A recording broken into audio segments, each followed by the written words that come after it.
From getting punched by a monkey. Doc, on your chair. On your... To getting annoyed with his guests. If I can get 7 minutes out of you, I take a bundle, I go home to Malibu. Here are the most heated moments Johnny Carson ever had. Not too used here. Well, how would you define that? And then I'll ask. English are rather kinky. They never talk about sex. Never. We just do it, madam. Yes, That's quite British. Yes. yes. We talk about it a lot, American, discuss it. Do you know I'm playing a colonel in my next film? Sitting next to Oliver Reed, she's firing off comments with zero filter and maximum chaos. Oliver's face says it all. And this is why I look extraordinary. And I combed my hair and I thought... You look like Hitler. Excuse me. That's why I didn't recognize Do you know that Hitler was an Austrian? And most Prussians and British are very close, and that's why we fought each other. Mark my words. So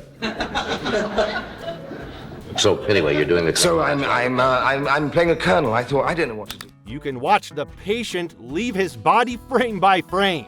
Then Shelley says the wildest thing ever. You don't really have to leave, do you, Sean? No. And you have met before. And Do you know there's no way... There's Shh. Quiet. Can we end the show now? Please be quiet for a minute. Yes, sir. Good. I am not really used to this. Will you please be quiet for a minute while I talk to this gentleman? I'm on the show Yes, sir. to talk. Okay. Not just to hear you, madam. Yes, sir. Right. Oliver, desperately trying to cling to adulthood, finally snaps and tells her to be quiet because he's on the show. So I say, I've never had anything to do with sex and that sort of thing. Oliver, That's it. don't do this That's- picture. Don't do this film. Well, you should see the cows.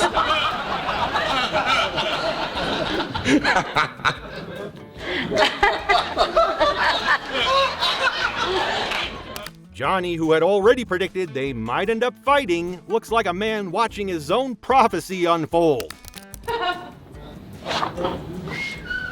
I bought them in England. Do you know why that's on there? Do you know why? So she won't fall over. The jabs start going both ways, and suddenly it gets awkward. Johnny looks genuinely horrified by the fact that this whole situation is even happening at all. Just when you think things can't get any more heated, Johnny is faced with a crazy and very violent baboon. Celebes ape, and it's Celebes one of the ape. few animals in the world that's actually worshipped. That's all right. Come here. Come on, boy. That's right. He's worshipped as an ancestor to human beings. Whoops. Hey, give me that.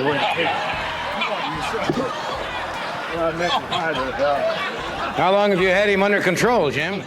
Jim Fowler walks out with a baboon, and within seconds, the vibe is off. Chairs are tipping. Johnny's posture changes. This is no longer a fun animal segment. It's a quiet internal panic. What? Just say you're going to take it away from him. I'd like the banana. Just tell him you want the banana. I want the banana. Okay, I don't want it. Doc, give me the banana. Give it here. Give it here. Come on. Give me the banana. Give me the banana. This is called Doc? Doc, come here. It's called Doc. Come on. Open. Hey, Boy, he's Doc, frisky, just a isn't he? minute here. Come on. The baboon locks eyes with Johnny, and you can feel it thinking. Johnny tries to reason with it, because of course he does, and the baboon responds the only way it knows how. Doc,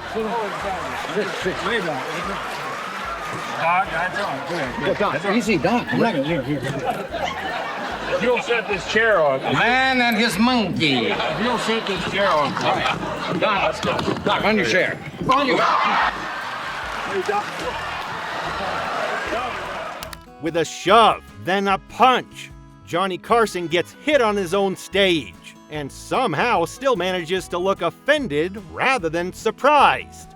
And once you've been punched by a baboon on national television, the bar for heated has officially been raised, and Charles Grodin might have broken that bar. Are you whispering again? Oh, no, you said I'm whispering last time. Yeah, you talk very softly for me. I don't know why. Are you hearing me This right is what now? you sound like. Okay. You're talking. You made a book, Why? I think so. Have you seen those little whisper things that people get who are just on the edge of going completely deaf, where you hear something? I'm going to get You you think one it's of those. me? Yeah. I think you're losing it. Well, maybe it is me. And now you want to know why I mistreat Charles immediately pokes at Johnny's way of speaking, and Johnny laughs it off because that's the job. But then Charles asks the question you're never supposed to ask a host. That's right. Now people don't understand when you come out here. And Well, but look at you. I mean, you don't really care what I have to say, do you? Honestly? No.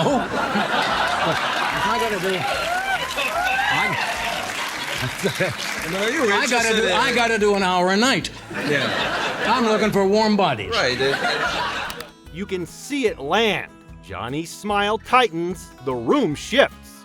Johnny handles it with sarcasm at first, throwing out quips like warning shots. That's all. If I I can get 7 minutes out of you, I take a bundle, I go home to Malibu.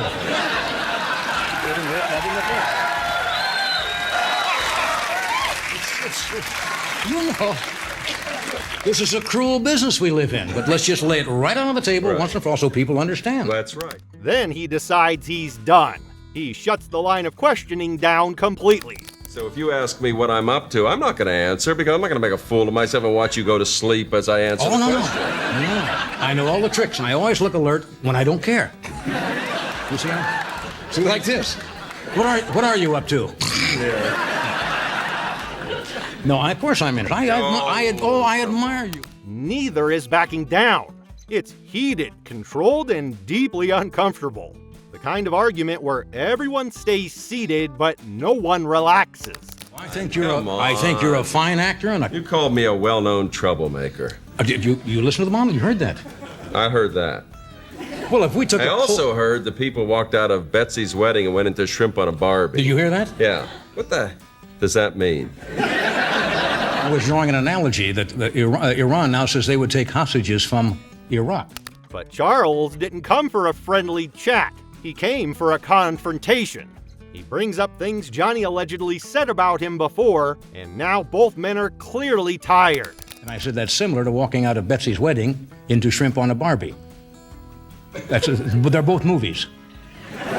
Neither one are great movies, so the analogy was comparing that. You don't understand it, do you? It's amazing. How long have you been on the air? Johnny's tired of defending himself, and Charles is tired of explanations. The fight is endless, and no one wants to back down. And just when you think things can't get any more petty, we arrive at the most reliable source of chaos, Johnny and Ed. Its own weight, it can rest and move. But in the air, I mean, it's one thing to do this for 3 years. It's another to do this. I see what you mean. You see the difference? I see the difference. Now, after 3, they figure that sweat travels 1 million miles in that 3 years, and then lands. This argument starts over birds and sharks, which means it probably started over nothing. Johnny starts flapping his arms like a bird. Ed fires back. Logic exits the building. Rest at night.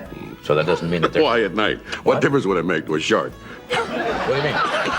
What's the difference between day or night to a shark?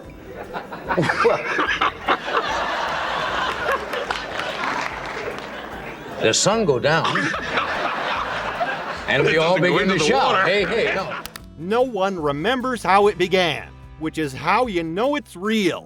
By the end, it's 2 grown men fully committed to nonsense, and the audience is just along for the ride.